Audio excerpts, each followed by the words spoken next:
અનેક મહત્વના સમાચાર પર નજર કરીશું। જે મહત્વના સમાચાર પ્રાપ્ત થઈ રહ્યા છે તેના પર નજર કરીશું। વધુ એક અપડેટ મળી રહી છે। સુરેન્દ્રનગર જિલ્લામાં પ્રશાસન પોલીસ બાદ હવે આરોગ્ય વિભાગ પણ સતર્ક જોવા મળી રહ્યું છે। પ્રશાસન પોલીસ સહિત હવે આરોગ્ય વિભાગ પણ સતર્ક જોવા મળી રહ્યું છે। આરોગ્ય વિભાગમાં ફરજ બજાવતા 1500 કર્મીઓને હેડક્વાર્ટર ન છોડવાની સૂચના આપી દેવામાં આવી છે। રજા ન લેવાની પણ સૂચના આપી દેવામાં આવી છે। ભારત પાકિસ્તાન વચ્ચે તણાવ જેવી સ્થિતિને લઈને આ મહત્વપૂર્ણ નિર્ણય લેવામાં આવ્યો છે। કોઈપણ કટોકટીની પરિસ્થિતિ સર્જાય કર્મચારીઓને રજા ન લેવાની પણ સૂચના આપવામાં આવી।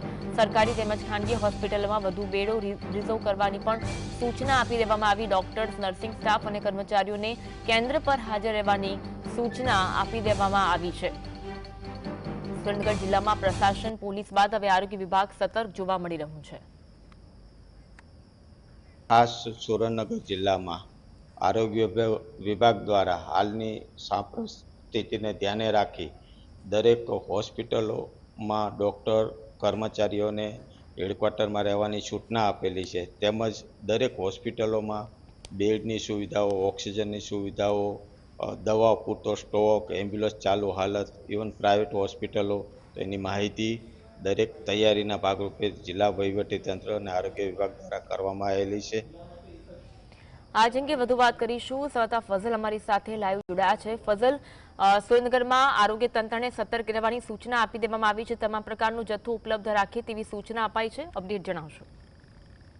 ખાસ કરીને ભારત અને પાકિસ્તાન વચ્ચે હાલ તણાવભરી પરિસ્થિતિનું નિર્માણ થયું છે। યુદ્ધના ભણકારા વાગી રહ્યા છે।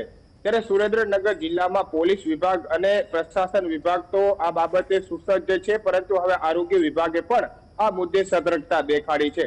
સુરેન્દ્રનગર જિલ્લાના અલગ અલગ હોસ્પિટલોમાં ફરજ બજાવતા અને સરકારી હોસ્પિટલો હોય સીએચસી, પીએચસી કેન્દ્રમાં ફરજ બજાવતા 1500 થી વધુ કર્મચારીઓને હેડક્વાર્ટર ન છોડવા માટે આરોગ્ય વિભાગ દ્વારા સૂચના આપવામાં આવી છે। સુરેન્દ્રનગર જિલ્લાની તમામ જે સરકારી હોસ્પિટલો આવેલી છે ત્યાં પૂરતા દવાનો સ્ટોક અને ખાસ કરીને જે ડોક્ટરી સ્ટાફ હોય, નર્સિંગ સ્ટાફ હોય અને બેડોની સુવિધા ઉપલબ્ધ કરવા માટે પણ આરોગ્ય વિભાગે ખાસ કરીને સૂચના આપી દીધી છે। અહીં આપણી સાથે આરોગ્ય અધિકારી છે, તેમની સાથે વાત કરશું। કેવા પ્રકારની પરિસ્થિતિ છે અને હાલ કેવું આગોતરું આયોજન છે યુદ્ધ પહેલા? ખાસ સુરેન્દ્રનગર જિલ્લામાં દરેક જિલ્લા હોસ્પિટલ, સબ ડિસ્ટ્રિક્ટ હોસ્પિટલ, સામૂહિક આરોગ્ય કેન્દ્ર, પ્રાથમિક આરોગ્ય કેન્દ્રમાં જેટલા બેડ છે એ ચાલુ હાલતમાં છે। એમ્બ્યુલન્સો પણ ચાલુ હાલતમાં છે। પૂરતો દવાનો સ્ટોક છે અને દરેક કર્મચારીને ખાસ હેડક્વાર્ટર નહીં છોડવાની અને ફરજ ઉપર હાજર રહેવાની સૂચના આપેલી છે। જરૂર પડે તો પ્રાઇવેટ હોસ્પિટલનું પણ મેં માહિતી લીધેલી છે। એમ્બ્યુલન્સ તથા કોઈ પણ પરિસ્થિતિને પહોંચી વળવા માટે અમારી પાસે પૂરતો મેઇન પાવર છે અને સ્ટાફ પણ છે, દવાઓ પણ પૂરતી છે।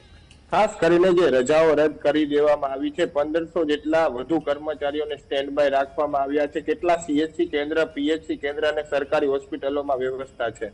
ખાસ જિલ્લામાં એક જિલ્લા hospital, 2 sub district hospital, 11 CHC અને 49 પીએચસી છે। અત્યારે અમારો સ્ટાફ ફરજ ઉપર જ છે। કોઈને હેડક્વાર્ટર ન છોડવાની સૂચના આપેલી છે અને કોઈ પણ કર્મચારીની રજા હોય તો એની કેન્સલ પણ કરવામાં આવેલી છે। એટલે હાલ કોઈ દરેક કર્મચારી ફરજ ઉપર હેડક્વાર્ટરમાં હાજર છે। બ્લડ તેમજ દવાનો જથ્થો કેટલા પ્રમાણમાં ઉપલબ્ધ?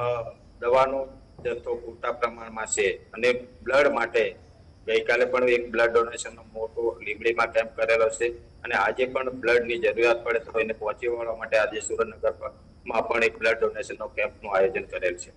ખાસ કરીને સુરેન્દ્રનગર જિલ્લા પ્રશાસન વિભાગ અને પોલીસ વિભાગે સતર્કતા દેખાડી છે, પરંતુ હવે આરોગ્ય વિભાગ પણ આ મામલે એક્શન મોડમાં જોવા મળી રહ્યું છે। ભારત અને પાકિસ્તાન વચ્ચે હાલ તણાવભરી પરિસ્થિતિ ઊભી થઈ છે, ત્યારે યુદ્ધના ભણકારા વાગી રહ્યા છે। કટોકટીની પરિસ્થિતિ ગમે ત્યારે સર્જાય તે પ્રકારની પરિસ્થિતિનું નિર્માણ થઈ શકે છે। આવા સંજોગોમાં લોકોની જાન ન જાય અને કોઈ મોટી જાનહાનિ ન સર્જાય અને લોકો સુરક્ષિત રહે તે માટે પ્રશાસન વિભાગ, પોલીસ અને આરોગ્ય વિભાગની ટીમો છે તે હાલ આગોતરું આયોજન કરી અને કામે લાગી છે। સુરેન્દ્રનગર જિલ્લાની 200 થી વધુ સરકારી હોસ્પિટલો, પ્રાઇવેટ હોસ્પિટલો, સીએચસી, પીએચસી કેન્દ્રો અને ખાસ કરીને નાના મોટા આરોગ્ય કેન્દ્રમાં બેડોની વ્યવસ્થા કરવામાં આવી છે અને ખાસ કરી ત્યાં ડોક્ટરી ટીમ અને સ્પેશિયલ ડોક્ટરોની ટીમો પણ બોલાવવામાં આવી છે। સિવિલ હોસ્પિટલોમાં પણ 150 જેટલા જે બેડો છે તે આરક્ષિત રાખવાની સૂચના આપી દેવામાં આવી છે। 1500 થી વધુ કર્મચારીઓને સ્ટેન્ડ બાય અને હેડક્વાર્ટર ન છોડવા માટેની સૂચના આરોગ્ય વિભાગ દ્વારા આપી દેવામાં આવી રહી છે। ત્યારે સુરેન્દ્રનગર જિલ્લા આરોગ્ય વિભાગ પણ હાલ યુદ્ધની પરિસ્થિતિ વચ્ચે છે, તે સતર્ક બન્યું હોય તેવું હાલ સ્પષ્ટપણે લાગી રહ્યું છે। જી આભાર જોડાવા માટે અને માહિતી આપવા માટે।